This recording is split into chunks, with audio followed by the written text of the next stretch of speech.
I'm delighted today to be joined by Professor Ganesh Devy ji. He's a professor, eminent professor, and educated at Shivaji University, Kolhapur, and the University of Leeds, UK. Among your many academic achievements, sir, you have also been a fellow at the Leeds University, Yale, and have been also the THB Simmons Fellow in 91-92, and the Jawaharlal Nehru Fellow during 94-96. You were a professor of language at the MS University, Maharaja Sayaji Rao University, Baroda, and from 1980 to 1996. Which were kind of my formative years going to schools and university. So it's real honor to be talking to you. In 96, you gave up academic career in order to initiate work with the denotified nomadic tribes and at Adivasis. During this work, you created Bhasha Research Center at Vadodara, which is what attracted me to speak to you as someone interested in languages. And Publication Center, the Adivasi Academy at Tejgarh, and Denotified Nomadic Tribes Rights Action Group, and several other initiatives. And one fascinating thing, I think, is a unique and probably profound contribution to the linguistic and cultural heritage of India. You initiated the largest ever survey of languages in history, carried out with the help of nearly 3,000 volunteers and published 50 multilingual volumes coming out of that research. You have written several books. Your first book, one of the English books written in English, After Amnesia in 1992, got you Sahitya Akademi Award, and you have won several other awards, Padma Shri, Sahitya Akademi Award, SAARC Writers Foundation Award, and Prince Claus Award, and many, many other literary accomplishments to your credit, sir. It is my absolute honor and privilege to talk to you as not only an enthusiastic linguistic person interested in language, but also as an intellectual interested in generally history and culture, although my substantive academic role is in economics, but I dabble into out of my intellectual curiosities. So, sir, coming to you, if you could briefly tell us a little bit about your upbringing, your inspirations, any early life influences, whether it was book or events that prompted you to go deep into the language and culture and society. Thank you so much. I feel very pleased being with you this morning. It's an honor for me to be speaking to you, particularly because you've been dedicated in working for Sindhi language and culture, which really need much greater attention. They both deserve that. I was born in a small village in Maharashtra. My parents were not particularly educated.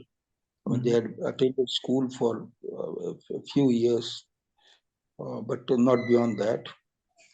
And I studied in Marathi medium school. My parents spoke Gujarati at home, so I had the benefit of a second language. When I reached the 5th standard, I realized that there is another language called Hindi, which I started picking up, because by then we had acquired a radio set, and the Vivid Bharati programs facilitated.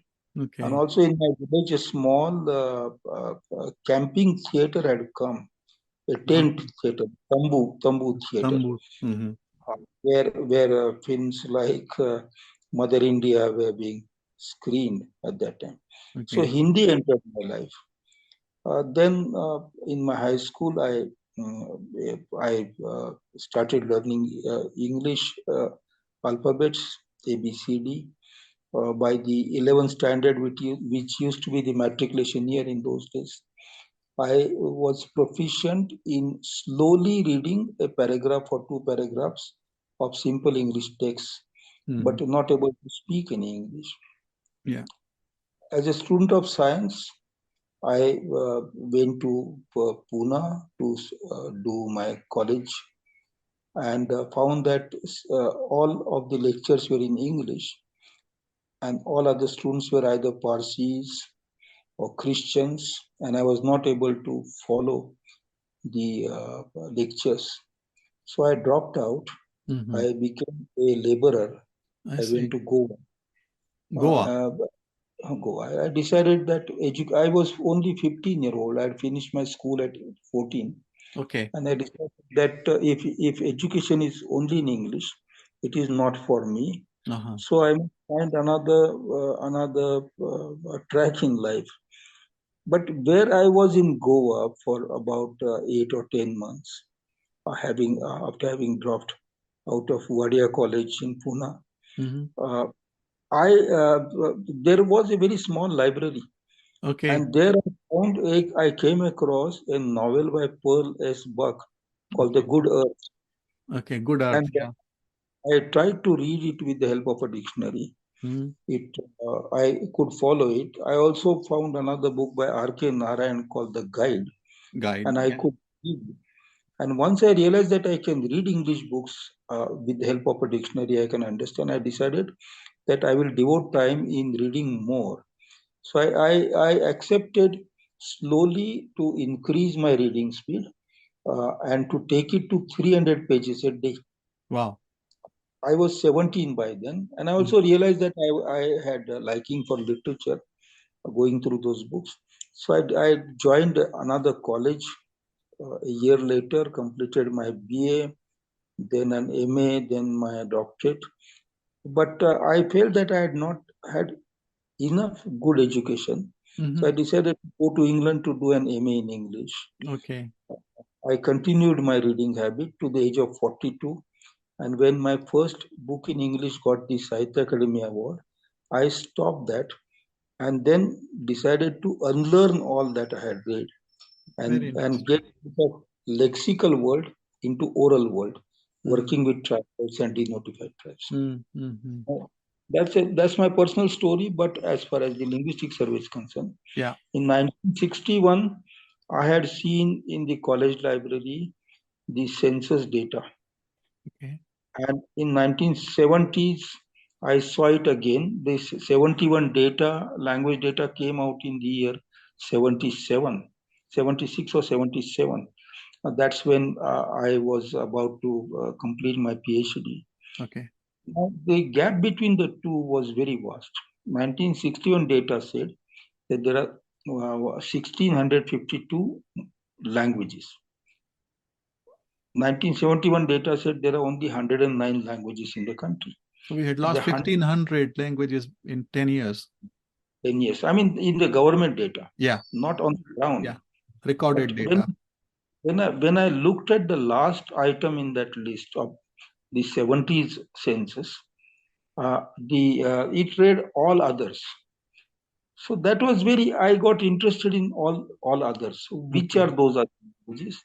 Where are they?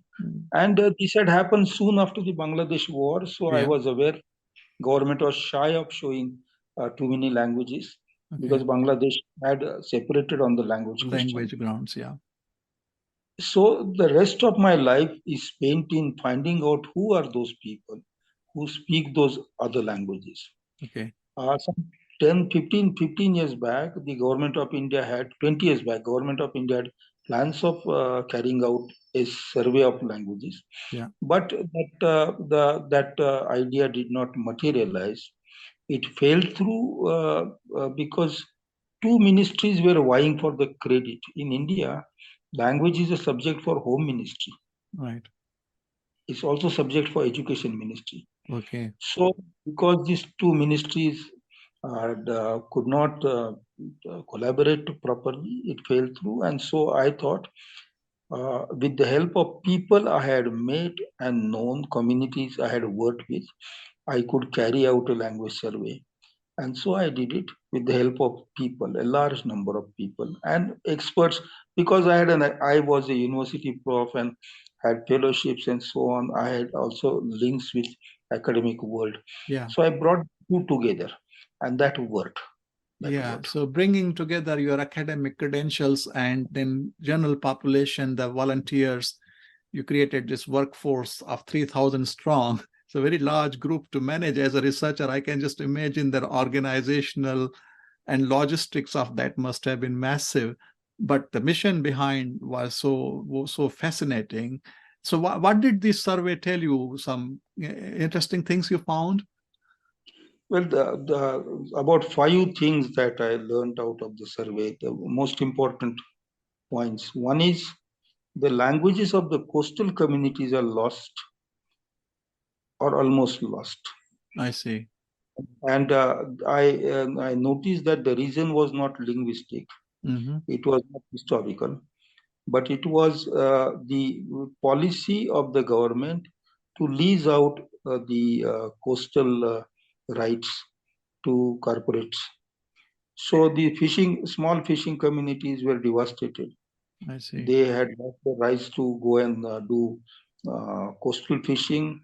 Only deep sea fishing was, sea farming as they call it now, Yeah. was allowed. And all those who were dependent on fishing as a profession, like those who make nets, those who make boats, those who sell fish, carry the goods, Yeah.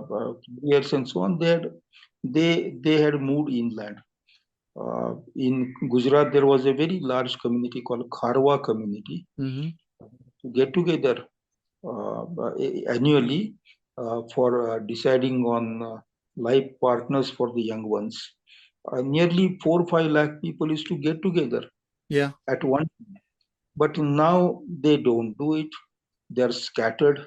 What has happened to the Sindhis in Yeah. India or Jews in Europe, Europe. Yeah. that happened to the Kharwas. Yeah. So it's sad.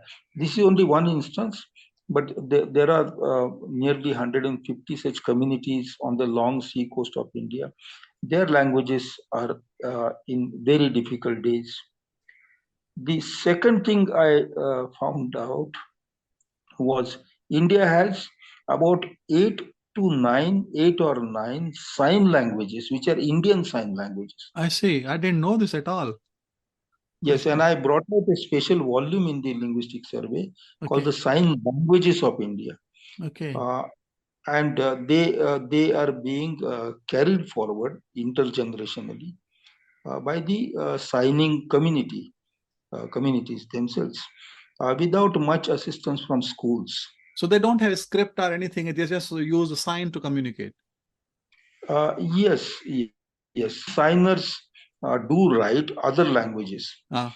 but when they write down French or English or Hindi or Gujarati, it is a second language for them. For a sign language user, the sign language is the mother tongue, and all of the languages that they write or read. In educational institutions, they are given text to read, imagining that they are mother tongue text, but they are actually second language text for them. Okay. And so their mental transactions are of a different nature.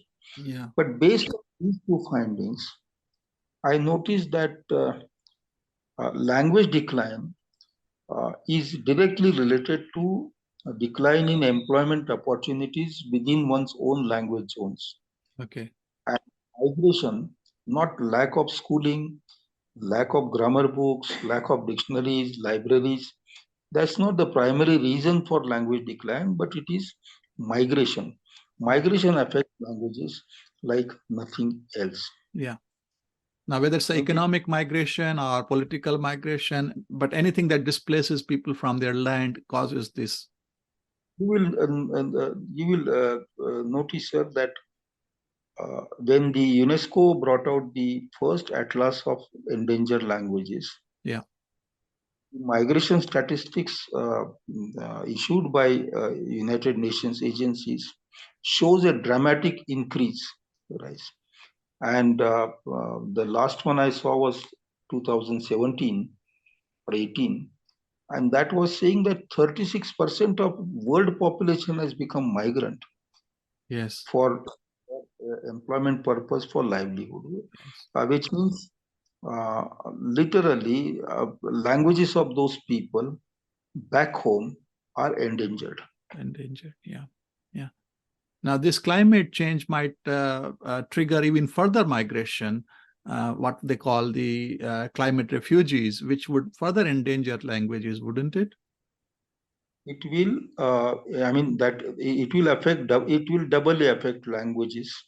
One, because it will induce migration.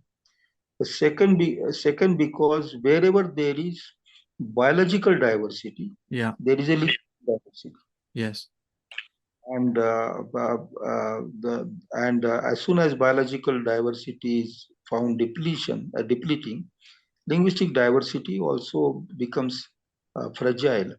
Yes. And the reason is when languages emerge in the world some 70,000 years ago, the process was that if enough number of members of a species, I mean humans, about 8 to 900, they tend to stay together, a new language emerge. So Right. this is it is called a language knot, K-N-O-T, knot, language Okay. knot. Yeah. Language knot produces a language, and the moment you unravel that language population knot, the language starts going down. Uh, the languages which are steady are the ones which had received the benefit of printing. Yes. But those without printing uh, have to face this risk. Distinction. Yes. Extinction. Yeah. Quite ironically, Yeah. writing is not a language. For a language, in order to be a language, there does not have to be a script for that language. I mean, the Yeah. English language does not have a script of its own even No. today. Too. Yeah. We created the committee to translate the Bible, the King's Bible, King James's version of the Bible. Yeah. They never set up a committee to create an English script. They're very Yes. pragmatic. They know that a script does not make a language a language. It is the grammar that makes language a language. Yeah. So that was the second learning from the survey. First was the migration caused coastal communities lost languages because of migration. Third was, I said, I mean several, but third was, if you're asking me to go on. Yeah, please carry on. Yeah, let's talk. And then because there is a couple of other areas I want to explore. One, you mentioned about the mother tongue learning and the cognitive development in one of your lectures that I want to talk a little bit more. But please complete those 2-3 points that you want to make. Yeah. The denial of full citizenship rights to some communities, Okay. such as Denotified and Nomadic tribes, Mm. which were at one time it was the end of the 19th century, turned into criminal tribes. They were branded as criminal tribes. Wow. In 1871. I mean, Charas is one example. There are 191 such communities in the country. I see. The total is over 10 crores today, Wow. nationally. So they tend to, because they are seen as potential suspects, even when they want to lead a normal life, Yeah. they tend to not speak their language in the presence of a third person. I see. And many of those languages are now becoming code languages or secret languages. India has today the greatest profusion of secret languages in the world, I see. like Ramoshis, Berats, Yanadis, Yerakulas, Hakkipikis. I mean, more than 100 communities are now dependent for their internal social communication, for their cultural integration on a secret language. And the extreme case of this was found in a community called Gondalis. Gondalis, their code language has moved away from words, and it is only carried out through signs now. which is a different visual sign language. Right. Bengalis are Dubhashis who can through their signs translate the language of the world into any other language. It's a fascinating case where we don't have enough time, but another time I'll tell you. If you whisper French in the ears of a Gondeli, that fellow communicating French to the other fellow standing at 100 feet distance in French. Second fellow can produce all those sentences. It's quite a phenomenon. It is. Yes.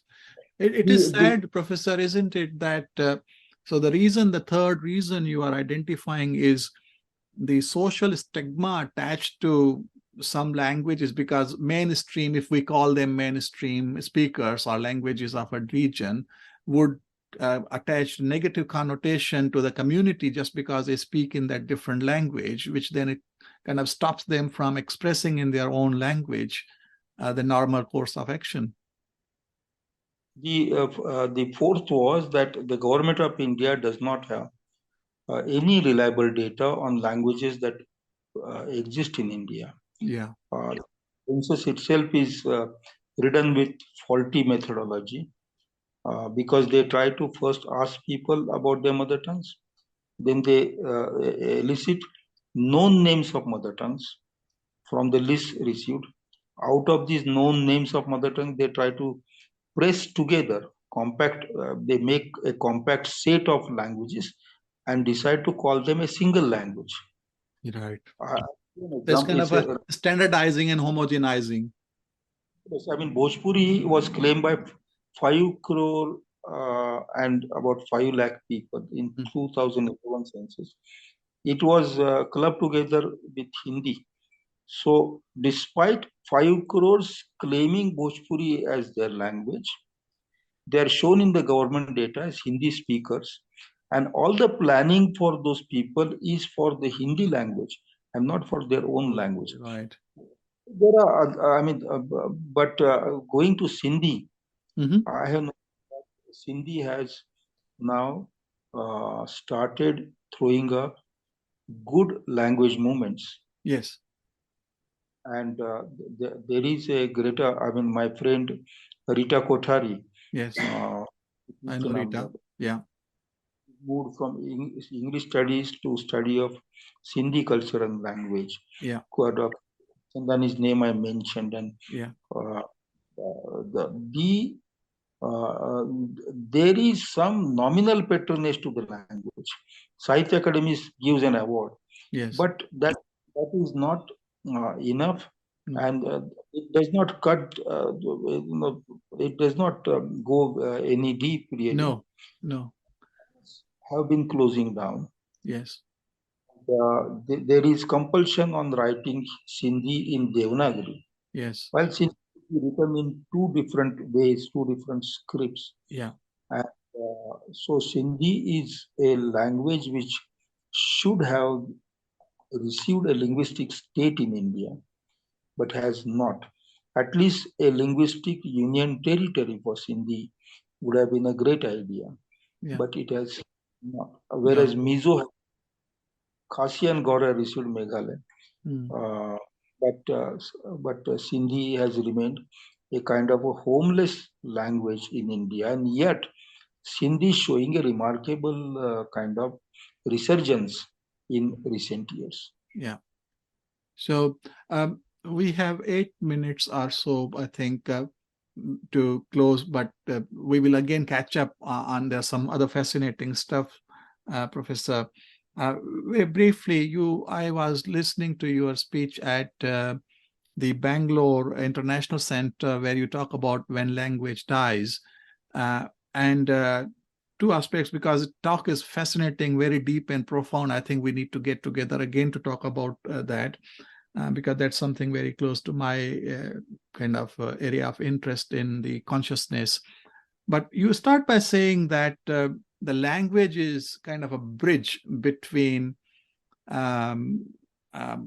whatever universal phenomenon is there and consciousness, and it connects and makes it possible for us to experience whatever is out there in the universe. Can you say a little more for the audience, please, on that?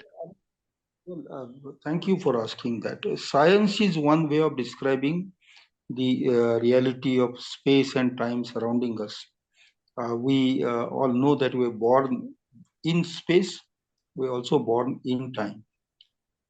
Now, but science still does not have the ultimate answer for what is the ultimate spread of the space or the ultimate end of time or beginning of time. Yeah. Since we have created a narrative, which it is the most authentic narrative that we have. Yeah. But the universe is a narrative that we have created. As far as and it can change in future. It can change. There is a big debate between creationists and evolutionists. Yes. I'm on the side of the evolutionary theory, but there is a strong argument coming from the creationist, intelligent design, and so on. So the picture of the universe that we understand may change. It is certainly different from the picture of the universe that elephants build, or birds have, or the fish have, or reptiles have. Yeah. It is one of the narratives of the universe. But on the other hand, this narrative can be internalized or articulated because of our consciousness. And each one of us believe that we are individual, indivisible, Yes. to go to the etymology of that English term. Yeah. But given how thickly we are surrounded by the state, by surveillance, by laws, by parampara, tradition, inheritance, one doesn't know if one is an entire self or is an illusion of being a self. Yeah. Therefore, your chitta, your consciousness of being yourself, and is an imagined one. I'm not saying it is imaginary. Yeah. But it has to be constructed for oneself with some identity tags, some history, some belonging, some knowledge. And the world outside is also uncertain. But one thing which connects the consciousness with the world is our ability to name things. Yeah. We name mountain stars, so, and giving those names and talking about those things by using these tokens that we use, word tokens. So language enables us to construct the picture of the outside world and the picture of ourselves and connect the two. And therefore, I say language is a bridge between the consciousness and the phenomenal world. Yeah. And please complete the sentence. Language as a system is accessible to us is a certainty because the brain gives evidence for having developed the capability of handling language. And that's the proof of our being able to use language. Yes. And therefore, being able to relate to the outside world. Yes. I think I want to end by that quote you make in that speech. World is there because word is there. Indeed. And I think we'll end on this note, sir, but I think what you had done is kind of increase my appetite to talk to you a lot more.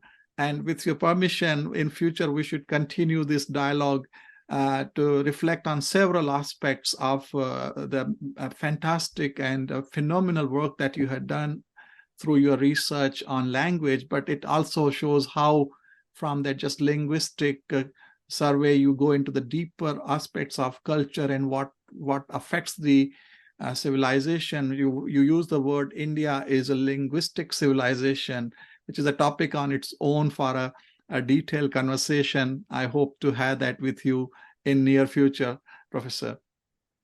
Thank you. Thank you so much. I'll be visiting England to talk about a book on Indian past from the times humans settled there till now. Yes, and you're maybe coming here, I believe, in October. I look forward to meeting you then and continue our conversations. Thank you so much. Thank you for hosting me. Thank you. Thank you for your time. Back to me my memory of visit to the Open University. Yes. And I will now show you the new Open University as it is. And now we are thinking of next 50 years what we want to do. Sure. I look forward to it. Thank you, sir. Thank you. Bye.